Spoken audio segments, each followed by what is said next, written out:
अस्सलामुअलैकुम। ले जी, आज का जो आपका टॉपिक है, आज का आपके पास एक बड़ा इंपॉर्टेंट टॉपिक है, डैट इज़ कॉल्ड हाइब्रिडाइजेशन। ठीक है जी, आज आपने ऑर्गेनिक केमिस्ट्री के में ना हाइब्रिडाइजेशन के बारे में डिस्कस करना है। अच्छा, हाइब्रिडाइजेशन से पहले भी हमारे पास कुछ थ्योरीज होती है जिसको हम केमिकल बॉन्डिंग में डिस्कस करेंगे इंशाल्लाह। हम फर्स्ट ईयर की केमिस्ट्री में चैप्टर नंबर 6 में इसको डिस्कस करेंगे। एक आपके पास वेस्पर थ्योरी होती है, वेस्पर थ्योरी के बाद फिर आपके पास वीबीटी होती है, वैलेंस बॉन्ड थ्योरी होती है। फिर उसके बाद आपके पास कौन सी थ्योरी आती है, हाइब्रिडाइजेशन थ्योरी आती है। फिर हाइब्रिडाइजेशन के बाद आपके पास मोलिकुलर ऑर्बिटल थ्योरी आती है जिसको हम कहते होते हैं एमओटी। इन तमाम थ्योरीज को हम फर्स्ट ईयर के चैप्टर नंबर 6 में डिस्कस करेंगे जी। ले जी, आज का आपने ऑर्गेनिक केमिस्ट्री में हाइब्रिडाइजेशन के बारे में डिस्कस करना है। फिर मैं आपको कह चुका हूँ कि ये हाइब्रिडाइजेशन का जो आपके पास डिटेल टॉपिक हो गए कि हाइब्रिडाइजेशन की हमें ज़रूरत क्यों पड़ी थी, वो हम केमिकल बॉन्डिंग में डिस्कस करेंगे। चलिए हाइब्रिडाइजेशन के बारे में आज पढ़ लेते हैं कि हाइब्रिडाइजेशन होती क्या है। सबसे पहले आपके पास हाइब्रिडाइजेशन का इंट्रोडक्शन आ जाता है कि आया हाइब्रिडाइजेशन का कॉन्सेप्ट किसने दिया था। आपके पास दो लोग थे जी, एक पाउलिंग था और एक स्लेटर था, ये दोनों साइंटिस्ट थे जी। इन दोनों ने जो है ना शेप्स ऑफ मॉलिक्यूल्स के बारे में बताया था, introduced this concept to explain the shapes of molecule. यानी कि पाउलिंग और स्लेटर ने हाइब्रिडाइजेशन को यूज़ किया था to explain the concept of shapes of molecule. यानी कि इन्होंने शेप्स ऑफ मॉलिक्यूल्स के बारे में बताया था, मॉलिक्यूल की शेप्स के बारे में बताया था, which couldn't be explained by VBT, जो कि वीबीटी एक्सप्लेन नहीं कर सकी थी। सबसे पहले आपके पास थ्योरी थी वेस्पर थ्योरी। वेस्पर थ्योरी के बाद आपके पास आती है वैलेंस बॉन्ड थ्योरी जिसको हम कहते होते हैं वीबीटी। वीबीटी के बाद आपके पास आती है हाइब्रिडाइजेशन। हाइब्रिडाइजेशन के पास बाद आपके पास आती है एमओटी। एमओटी के बाद आपके पास एलएफटी आती है, सीएफटी वगैरह आती है। ठीक है जी। तो वीबीटी ने जो है शेप्स ऑफ मॉलिक्यूल्स के बारे में नहीं बताए थे कि आया मॉलिक्यूल की कौन सी शेप होगी। ठीक है जी। तो शेप्स ऑफ मॉलिक्यूल्स के बारे में कौन बताता होता है, हाइब्रिडाइजेशन बताता होता है। हाइब्रिडाइजेशन से आपको शेप्स ऑफ मॉलिक्यूल्स का पता चलेगा। और हाइब्रिडाइजेशन का कॉन्सेप्ट किन दो लोगों ने दिया था, पाउलिंग ने दिया था और स्लेटर ने दिया था। क्लियर होगी बात। ले जी, आपने इसकी डेफिनेशन याद करनी है। इंट्रोडक्शन तो नहीं हमारे सिलेबस में गिवन है, आपने डेफिनेशन से शुरू करना है कि हाइब्रिडाइजेशन कहते किससे है। ले जी, हाइब्रिडाइजेशन आपने फर्स्ट ईयर में भी पढ़ी होगी। फर्स्ट ईयर के चैप्टर नंबर 6 में था जी केमिकल बॉन्डिंग। आज तो हम सेकेंड ईयर की केमिस्ट्री में चैप्टर नंबर 7 में डिस्कस कर रहे हैं ना, ऑर्गेनिक केमिस्ट्री में डिस्कस कर रहे हैं हाइब्रिडाइजेशन को। आपने फर्स्ट ईयर के चैप्टर नंबर 6 में डिटेल से डिस्कस किया होगा कि हाइब्रिडाइजेशन किसको कहते हैं। ले जी, हाइब्रिडाइजेशन का जो मतलब होता है ना, हाइब्रिडाइजेशन का मतलब होता है मिक्सिंग। अगर आप किसी चीज़ की मिक्सिंग कर रहे हैं, हाइब्रिडाइजेशन का मतलब होता है जी मिक्सिंग। अगर आप किसी चीज़ की मिक्सिंग कर रहे हैं, इसका मतलब है आप उसकी हाइब्रिडाइजेशन कर रहे हैं। ठीक है जी। ठीक इसी तरह आपने क्या करना है, आपने ऑर्बिटल्स की मिक्सिंग कर दी है। ठीक है जी। ऑर्बिटल्स में क्या होते हैं, इलेक्ट्रॉन्स होते हैं। तो ऑर्बिटल्स की आपस में आपने क्या करनी है, मिक्सिंग करनी है। इसका मतलब है आप उसकी क्या कर रहे होगे, हाइब्रिडाइजेशन कर रहे होगे। चलिए डेफिनेशन को डिस्कस कर लेते हैं। It is the process of intermixing. Hybridization एक मिक्सिंग का प्रोसेस है। इसके में आप मिक्सिंग करते होते हैं। किसकी मिक्सिंग करते होते हैं, ऑफ टू और मोर हाफ फिल्ड ऑर्बिटल। या तो आप हाफ फिल्ड ऑर्बिटल की मिक्सिंग करते हैं, या फिर फुली फिल्ड ऑर्बिटल्स की मिक्सिंग करते हैं, या फिर एम्प्टी ऑर्बिटल्स की क्या करते होते हैं, मिक्सिंग करते होते हैं। तो ये चीज़ याद रखनी है कि हाइब्रिडाइजेशन में आप मिक्सिंग करते होते हैं। किसकी मिक्सिंग करते होते हैं, ऑर्बिटल्स की मिक्सिंग करते होते हैं। इलेक्ट्रॉन्स किस में होते हैं, ऑर्बिटल्स में होते हैं। वो ऑर्बिटल या तो हाफ फिल्ड हो सकते हैं, या फिर फुली फिल्ड हो सकते हैं, या फिर बिल्कुल एम्प्टी हो सकते हैं। आपने उन ऑर्बिटल्स की क्या करनी है, मिक्सिंग करनी है।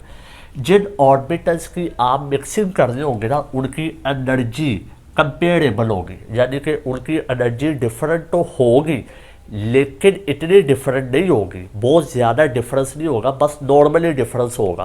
क्लियर होगी बात। कंपेरेबल एनर्जी का मतलब ये है कि एनर्जी डिफरेंट तो होगी लेकिन मिलती जुलती एनर्जी होगी, इतना ज़्यादा गैप नहीं होगा। ठीक है जी। To form same number of hybrid orbitals. ठीक है जी। जितने आप ऑर्बिटल्स की मिक्सिंग कर रहे होंगे उतने ही आपके पास नए ऑर्बिटल्स बनेंगे। ज़रा बात को समझिएगा। फॉर एग्जांपल मैंने एक एटम के ऑर्बिटल को दूसरे एटम के ऑर्बिटल के साथ क्या कर दिया, मिक्स कर दिया। ठीक है जी, दोनों को मैं आपस में क्या कर दूँ, दोनों को मैं आपस में मिक्स कर दूँ। तो मैं कितने ऑर्बिटल्स को मिक्स कर दूँ, दो ऑर्बिटल्स को मिक्स कर दूँ, तो मेरे पास नए जो ऑर्बिटल बनेंगे वो भी कितने होंगे, वो भी मेरे पास दो ही होंगे। यानी कि अगर आप n एटॉमिक ऑर्बिटल्स की मिक्सिंग कर रहे हैं तो आपके पास नए एटॉमिक ऑर्बिटल कितने बनेंगे, n ही बनेंगे। जितने मिक्स कर रहे होंगे उतने ही बनेंगे। यही बात लिखी हुई है, to form same number of hybrid orbital. जो नए ऑर्बिटल बनेंगे उसको हम कहते होते हैं हाइब्रिड ऑर्बिटल। क्यों? क्योंकि वो आफ्टर मिक्सिंग बन रहे होते हैं, हाइब्रिडाइजेशन से बन रहे हैं। तो इन ऑर्बिटल्स को आपने नाम देना है हाइब्रिड ऑर्बिटल्स। और हाइब्रिड ऑर्बिटल्स उतने ही बनेंगे जितने एटॉमिक ऑर्बिटल्स की आप क्या कर रहे होंगे, मिक्सिंग कर रहे होंगे। जो आपके पास हाइब्रिड ऑर्बिटल्स होते हैं उनकी एनर्जीज और उनकी शेप्स क्या होगी, सेम होगी। ये बात आपने याद रखनी है कि बिफोर मिक्सिंग जो आपके पास एटॉमिक ऑर्बिटल्स होंगे उनकी एनर्जी क्या होगी, डिफरेंट होगी, उनकी शेप्स क्या होगी, डिफरेंट होगी। लेकिन इनकी जो एनर्जीज होगी वो कंपेरेबल होगी, एक दूसरे से मिलती जुलती होगी, बहुत ज़्यादा डिफरेंस नहीं होगा। तो ये चीज़ याद रखनी है कि in before mixing in atomic orbitals की शेप्स डिफरेंट है, एनर्जीज डिफरेंट है, लेकिन जो एनर्जीज डिफरेंस है वो कंपेरेबल है, यानी कि मिलती जुलती एनर्जीज होगी, बहुत ज़्यादा डिफरेंस नहीं होगा।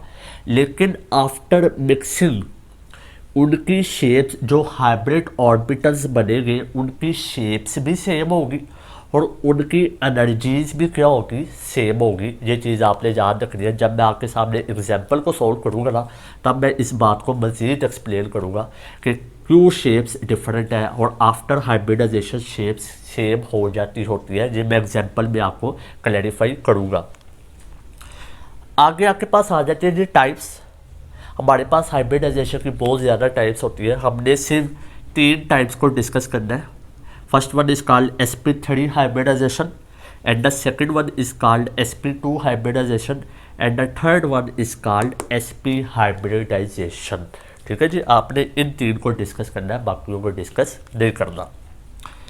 आगे आपके पास आ जाते हैं जी फैक्ट्स अबाउट हाइब्रिडाइजेशन। हाइब्रिडाइजेशन के बारे में कुछ आपके पास फैक्ट्स होते हैं, देखते हैं जी क्या फैक्ट्स है। पहला fact, number of orbitals taking part in hybridization is equal to the number of hybrid orbitals. अब आपके पास जो हाइब्रिड ऑर्बिटल्स है वो कब बनते हैं, जब आप एटॉमिक ऑर्बिटल्स की क्या करते हैं, मिक्सिंग करते हैं। जब आप एटॉमिक ऑर्बिटल्स की मिक्सिंग करेंगे तो आपके पास नए ऑर्बिटल्स बनेंगे। उन नए ऑर्बिटल्स को हम क्या नाम देते होते हैं, हाइब्रिड ऑर्बिटल। और ये मैं पहले ही बता चुका हूँ, जितने एटॉमिक ऑर्बिटल्स की आप मिक्सिंग कर रहे होंगे उतने ही नए ऑर्बिटल बनेंगे, उतने ही हाइब्रिड ऑर्बिटल बनेंगे। ये आपके पास हाइब्रिड ऑर्बिटल्स हैं। तो वही बात की हुई है कि number of orbitals taking part in hybridization, hybridization में जितने ऑर्बिटल्स हिस्सा ले रहे होंगे उतने ही नए हाइब्रिड ऑर्बिटल बनेंगे, जिनकी शेप्स क्या होगी, सेम होगी, जिनकी एनर्जीज क्या होगी, सेम होगी। इनकी एनर्जीज डिफरेंट है, इनकी शेप्स डिफरेंट है। दूसरा फैक्ट ये है कि electrons do not undergo hybridization. Electrons की हाइब्रिडाइजेशन नहीं होती है। इलेक्ट्रॉन्स की energy before hybridization, before mixing और आफ्टर मिक्सिंग सेम रहती है। इलेक्ट्रॉन किसी किस्म की इसके ऊपर कोई हाइब्रिडाइजेशन का कॉन्सेप्ट अप्लाई नहीं होता, ये सिर्फ ऑर्बिटल के ऊपर एप्लीकेबल है, इलेक्ट्रॉन्स के ऊपर एप्लीकेबल नहीं है, क्योंकि इलेक्ट्रॉन की एनर्जी रिमेन सेम रहती है। थर्ड फैक्ट वो क्या है जी, the hybrid bond is always a sigma bond. ये बहुत इंपॉर्टेंट पॉइंट है जी कि जो आपके पास हाइब्रिड ऑर्बिटल्स बने हैं, जो आपके पास हाइब्रिड ऑर्बिटल्स बनते हैं वो हमेशा कौन सा बॉन्ड बनाते हैं, सिग्मा बॉन्ड बनाते हैं। वो हमेशा क्यों सिग्मा बॉन्ड बनाते हैं, क्योंकि जो उनकी ओवरलैपिंग होती है वो हेड टू हेड होती है। और आपको पता है जब हेड टू हेड ओवरलैपिंग हो तो वहाँ पे कौन सा बॉन्ड बनता होता है, सिग्मा बॉन्ड बनता होता है। तो हमेशा hybrid orbitals head to head overlapping करेंगे, जिसकी वजह से हमेशा कौन सा बॉन्ड बनेगा, सिग्मा बॉन्ड बनेगा। उसके बाद फोर्थ पॉइंट है हाइब्रिड बॉन्ड, यानी कि हाइब्रिड बॉन्ड, हाइब्रिड ऑर्बिटल जो बॉन्ड बनाते हैं वो कौन सा बॉन्ड होता है, sigma bond. A hybrid bond is always stronger than a non-hybrid bond। वो कहते हैं जी जो हाइब्रिड बॉन्ड होता है, जो हाइब्रिड ऑर्बिटल बॉन्ड बनाते हैं वो स्ट्रॉन्ग बॉन्ड होता है एज कम्पेयर टू उन ऑर्बिटल्स के जो हाइब्रिड ऑर्बिटल्स नहीं होते। ये बात आपने याद रखनी है कि हाइब्रिड ऑर्बिटल जो बॉन्ड बनाते हैं वो आपके पास स्ट्रॉन्ग बॉन्ड होता है as compare to those orbitals which do not take part in hybridization. उन ऑर्बिटल्स की निस्बत जिन्होंने हाइब्रिडाइजेशन में हिस्सा ना लिया हो, और जिन ऑर्बिटल्स ने हाइब्रिडाइजेशन में हिस्सा ना लिया हो यूजली तौर पे वो पाई बॉन्ड बनाते होते हैं, और पाई बॉन्ड आपको पता है as compare to sigma bond weak bond होता है। Hybridization occurs at the time of bond formation. जब बॉन्ड बन रहा होता है उसी वक्त ही हाइब्रिडाइजेशन होती है।